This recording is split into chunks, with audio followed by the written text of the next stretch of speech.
बच्चों कल तक हमारा चल रहा था क्लासिफिकेशन चल रहा था। इसमें हमने बात की थी कि क्लासिफिकेशन किस किस बेस पे किया गया, कौन कौन सा क्लासिफिकेशन कब दिया गया था। इसमें हमने बात की टू किंगडम क्लासिफिकेशन की। टू किंगडम क्लासिफिकेशन को दिया गया था फादर ऑफ टैक्सोनॉमी, जिन्हें हम वो बोलते हैं कैरोलस लीनियस। ठीक है ना, कैरोलस लीनियस ने टू किंगडम क्लासिफिकेशन दिया था। इन्होंने क्या कहा था, कोई भी ऑर्गेनिजम्स हैं, जितने भी लिविंग ऑर्गेनिजम्स हैं, लिविंग थिंग्स हैं, इनको दो किंगडम्स में क्या कर दिया था, इन्होंने डिवाइड कर दिया। एक किंगडम बनाया इन्होंने प्लांट किंगडम, दूसरा था एनिमल किंगडम, दूसरा किंगडम था एनिमल किंगडम। प्लांट किंगडम में इन्होंने रख दिया बैक्टीरिया, फंजाई वगैरह, जितने भी प्लांट लाइक स्ट्रक्चर्स थे, और साथ ही साथ माइक्रो ऑर्गेनिजम्स लाइक बैक्टीरिया हो गया, माइकोप्लाज्मास हो गए, ब्लू ग्रीन एल्गीज हो गई, साइनोबैक्टीरियाज हो गए। तो ये सारे क्या रख दिए इसमें, प्लांट किंगडम में रख दिए।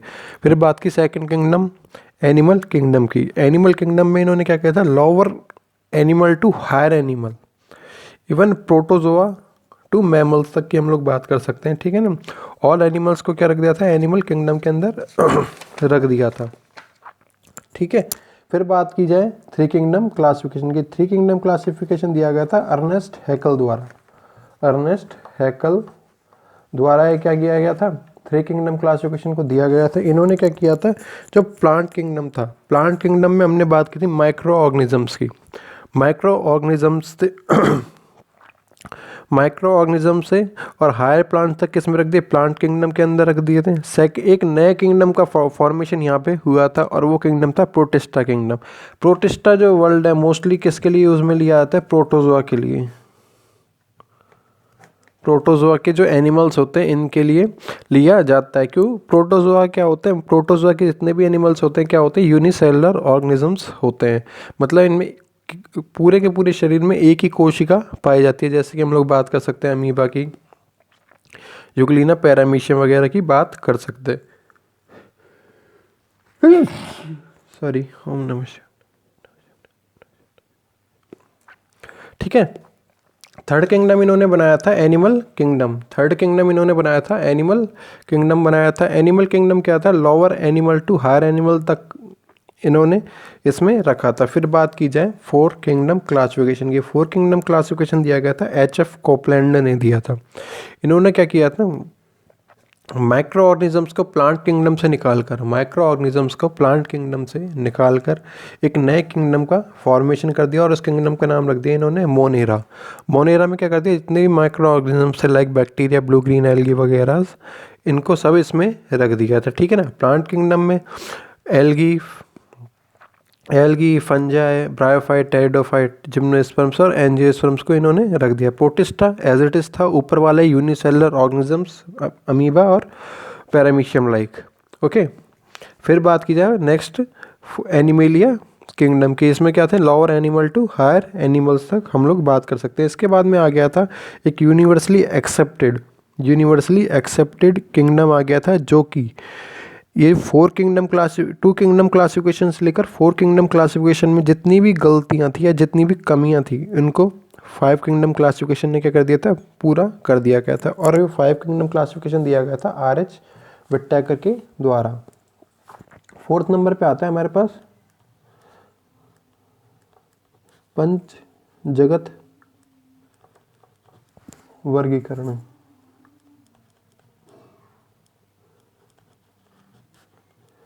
Five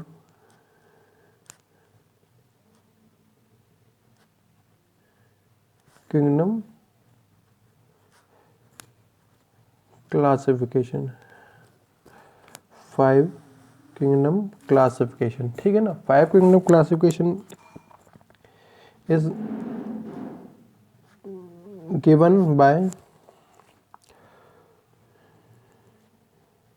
Robert H. विट्टैगर। ठीक है ना, 1969 में इन्होंने क्या किया था, ये दिया था रॉबर्ट H. विट्टैगर ने। पंचजगत अवधारणा, इन्होंने क्या किया था, जितने भी ऑर्गेनिजम्स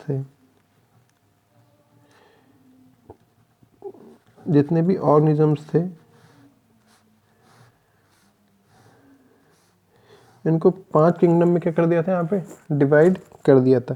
तो इन्होंने फर्स्ट किंगडम बनाया था मोनेरा किंगडम। फर्स्ट किंगडम इन्होंने बनाया था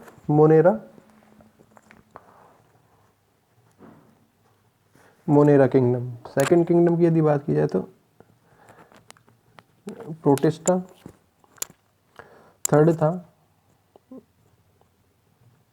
प्लांटी, देन फोर्थ था फंजाई एंड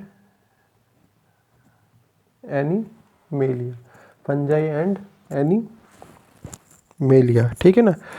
यदि बात की जाए इसमें से फर्स्ट उठा लेते हैं हम लोग, क्या, किंगडम मोनेरा।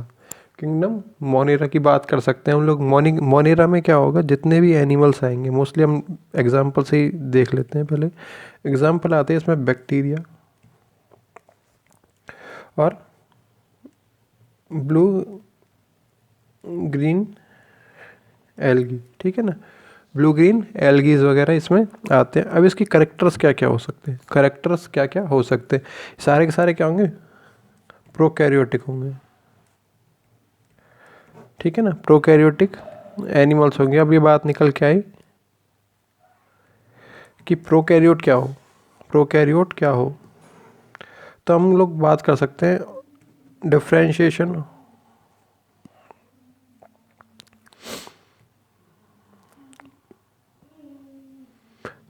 ये बात कर सकते हैं ऑर्गेनिज्म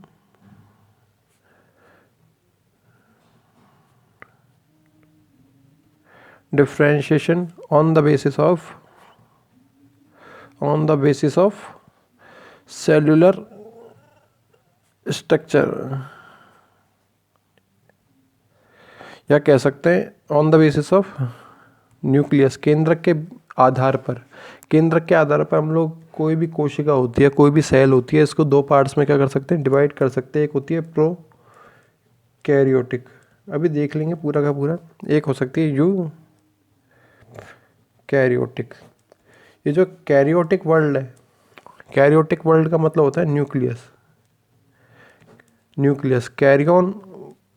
कैरियोटिक वर्ल्ड बना है कैरियन से। कैरियन का एक्चुअल मतलब होता है न्यूक्लियस। कैरियन है एक लैटिन लैंग्वेज का एक क्या है, वर्ल्ड है, इसीलिए स्टडी ऑफ न्यूक्लियस क्या कहलाता है, कैरियोलॉजी।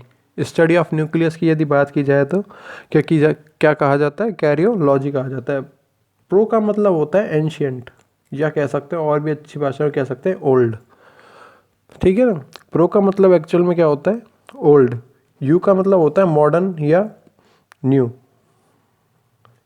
यू का मतलब होता है मॉडर्न या मॉडर्न प्लस कैरियोटिक का मतलब न्यूक्लियस, ठीक है ना।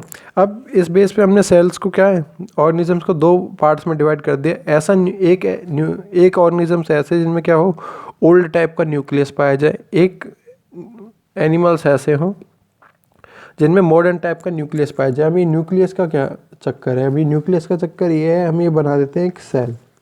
ये क्या बना देते हैं हम लोग, एक सेल। ये सबसे पाई जाती है सेल वॉल पाई जाती है ऊपर, इसके अंदर पाई जाएगी सेल मेम्ब्रेन। क्या पाई जाएगी, सेल मेम्ब्रेन पाई जाएगी, ठीक है ना।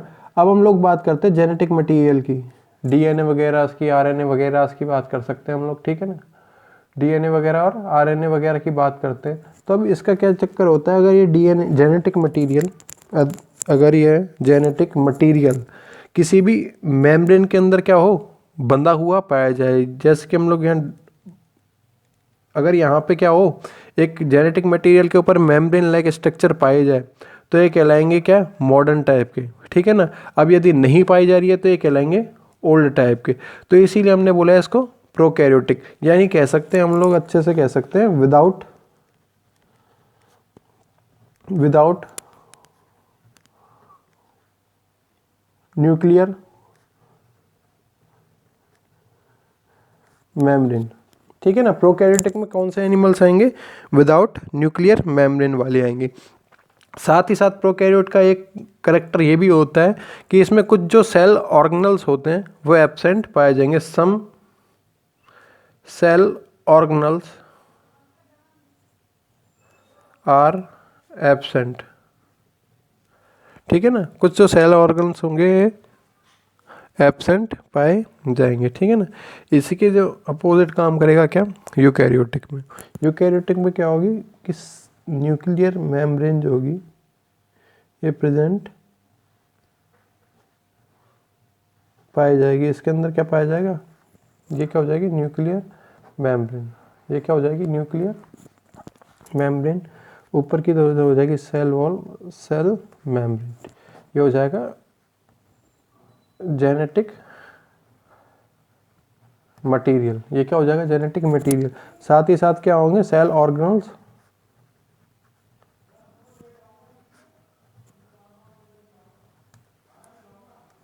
सेल ऑर्गन्स प्रेजेंट, ठीक है। सेल ऑर्गन क्या होंगे यहाँ पे पाए जाएंगे। तो दोनों में डिफरेंस देख लिया हमने, यूकैरियोटिक और प्रोकैरियोट्स में। यूकैरियोट्स और प्रोकैरियोट्स में हमने क्या देख लिया, यहाँ पे डिफरेंस भी देख लिया है। साथ ही साथ यदि बात की जाए, जैसे कि हम लोग बात करते हैं प्रोकैरियोट्स में एक दो डिफरेंस और मोस्टली मिल सकते हैं। जैसे कि हम लोग फ्लैजिला की बात करते हैं। फ्लैजिला की यदि बात की जाए तो फ्लैजिला के अंदर 9+2 अरेंजमेंट पाए जाते हैं मोस्टली, जितने भी हायर एनिमल्स होते हैं या प्रोटोजोआ के जो जीव होते हैं इनके अंदर, ठीक है ना। लेकिन प्रोकैरियोटिक जो बैक्टीरियाज वगैरह पाए जाएंगे इसमें, ठीक है ना, इसके अंदर क्या होगा, 9+2 अरेंजमेंट टाइप का फ्लैजिला के अंदर नहीं मिलेगा, यूकैरियोटिक में मिलेगा, ठीक है ना। साथ ही साथ क्या कह सकते हैं, प्रोकैरियोटिक में मियोसिस कंडीशन नहीं होगी और यूकैरियोटिक में मियोसिस भी होगा और आपका सेक्सुअल रिप्रोडक्शन भी होगा। तो ये सारे के बेस पे हम लोग क्या कर सकते हैं, मोनेरा को क्या कहा हमने, प्रोकैरियोटिक एनिमल्स पाए जाएंगे, प्रोकैरियोटिक एनिमल्स पाए जाएंगे। अब कह सकते हैं इसमें लैक ऑफ मोनेरा के अंदर, फर्स्ट हमने बोल दिया prokaryotic animals, lack of nucleus and cell organelles, ठीक है ना। लैक ऑफ मतलब केंद्रक का और कोशिकांगों का अभाव पाया जाएगा। केंद्रक का और कोशिकांगों का क्या पाया जाएगा, अभाव पाया जाएगा। हमने बात की बैक्टीरिया की, बैक्टीरिया की यदि बात की जाए सेल वॉल की, बैक्टीरिया की यदि बात की जाए सेल वॉल की, तो सेल वॉल बनी हुई होती है इसमें म्यूसिलेज की, म्यूसिलेज की क्या सेल वॉल बनी हुई पाई जाती है, ठीक है ना। तो cell wall made by cell wall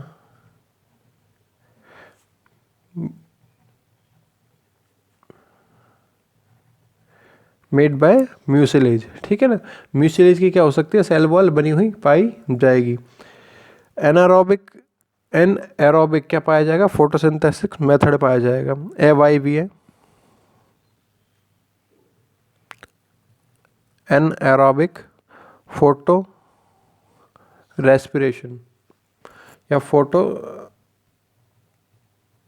synthesis, ठीक है ना। साथ ही साथ क्या होगा, यहाँ पे लिख देते हैं मियोसिस एब्सेंट, मियोसिस एब्सेंट, ठीक है ना। मियोसिस क्या होगा, एब्सेंट पाया जाएगा। साथ ही साथ सेक्सुअल रिप्रोडक्शन भी नहीं मिलेगा, सेक्सुअल रिप्रोडक्शन भी नहीं मिलेगा। तो आज हमने बात की है 5 किंगडम क्लासिफिकेशन हम लोग पढ़ रहे हैं, ठीक है ना। 5 किंगडम क्लासिफिकेशन हम लोग पढ़ रहे थे, जो कि हमने बात की 1969 में क्या किया गया था, दिया गया था। किसने दिया था, रॉबर्ट एच विट्टेकर ने दिया था। ये क्या है, ये किंगडम क्या है, यूनिवर्सली एक्सेप्टेड है,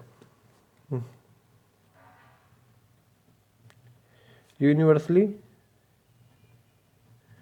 एक्सेप्टेड है, ठीक है ना।